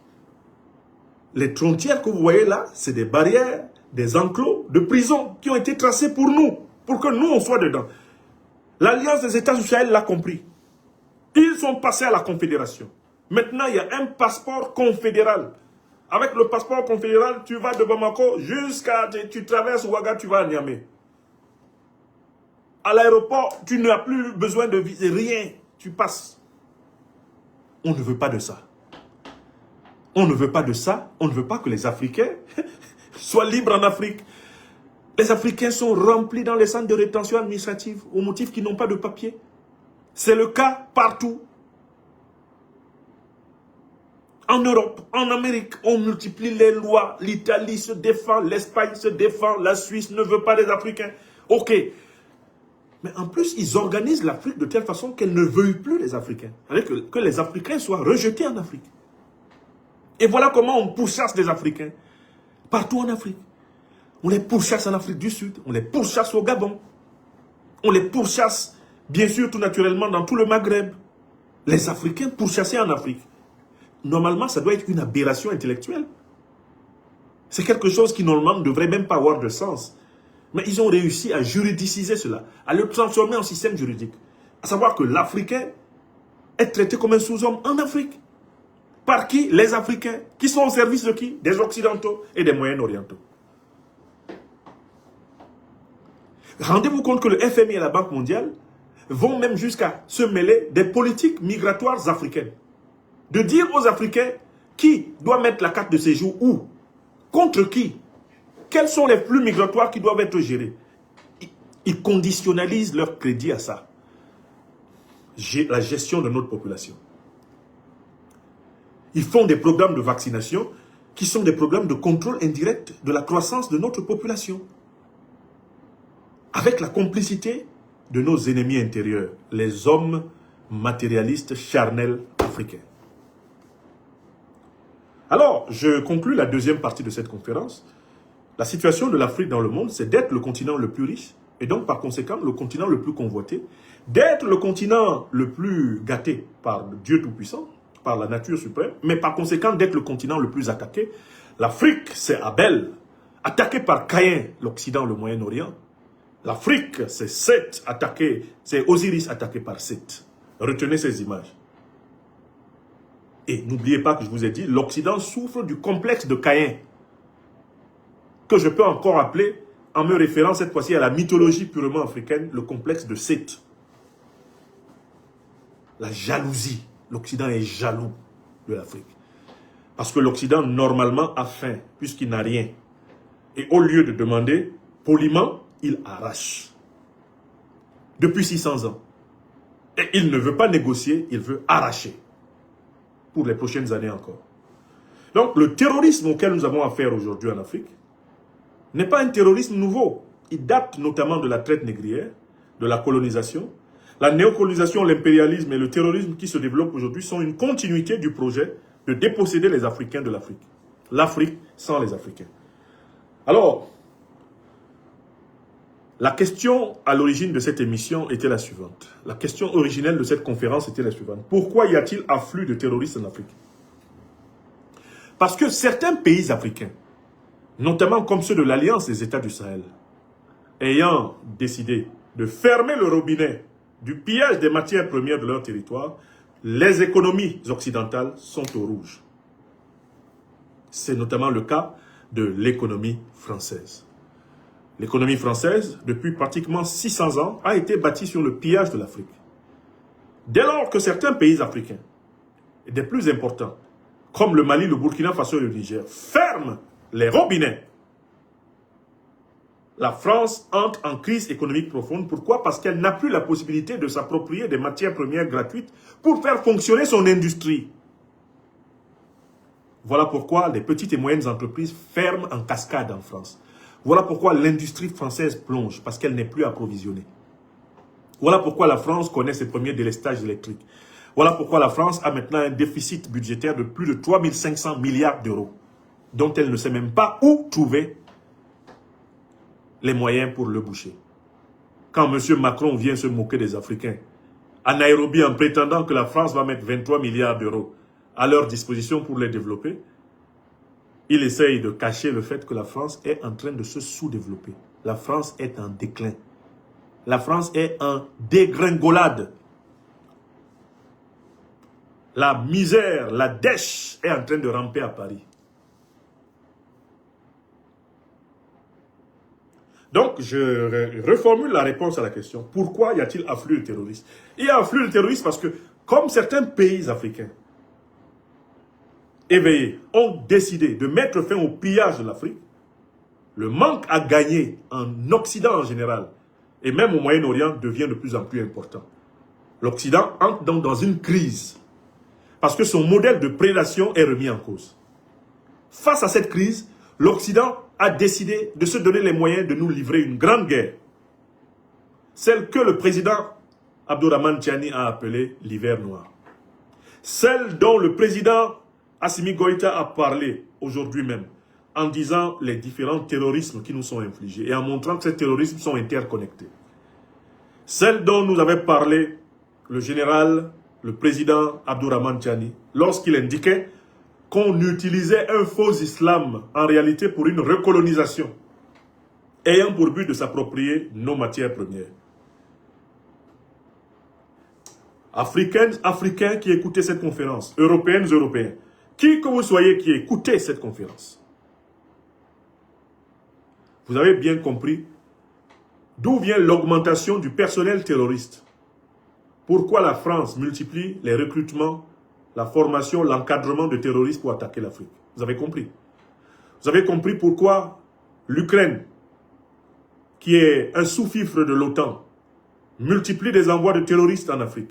Vous avez compris que tout cela se fait sous la bienveillance des États-Unis d'Amérique, qui couvrent toutes ces opérations d'invasion, qui voient parfaitement dans leurs satellites comment Paris, l'Ukraine, forment les groupes du JNIM, les groupes du FLA, comment les équipes occidentales infiltrent le territoire africain de groupes chargés de la déstabiliser, cette Afrique.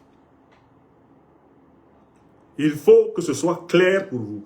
Et je vous demande de l'expliquer aussi clairement à la maison, à vos enfants. De l'expliquer à vos conjoints. De l'expliquer à vos voisins. De l'expliquer à vos concitoyens. De l'expliquer à vos collègues. Africaines, Africains, où que vous soyez dans le monde, soyez les ambassadeurs de ce message. L'Afrique est consciente qu'elle n'est pas victime d'une guerre religieuse. L'Afrique est consciente qu'elle est victime d'un plan ourdi par la coalition militaro-politique de l'OTAN et ses sous-fifres que sont l'Union européenne, la France, les monarchies criminelles du Moyen-Orient, lesquelles instrumentalisent les hommes et les dirigeants africains, eh bien, charnels, contre l'Afrique. Voilà la condition dans laquelle nous sommes aujourd'hui. Par conséquent, l'Afrique doit se refonder sur une vision spiritualiste de l'homme. Nous devons remettre la vision spiritualiste traditionnelle africaine au cœur de l'éducation des enfants en Afrique. De la maternelle à l'université, nous devons restituer aux enfants la conscience de l'humilité de l'homme et de la grandeur de Dieu. Ça doit être l'axe d'orientation de l'éducation africaine.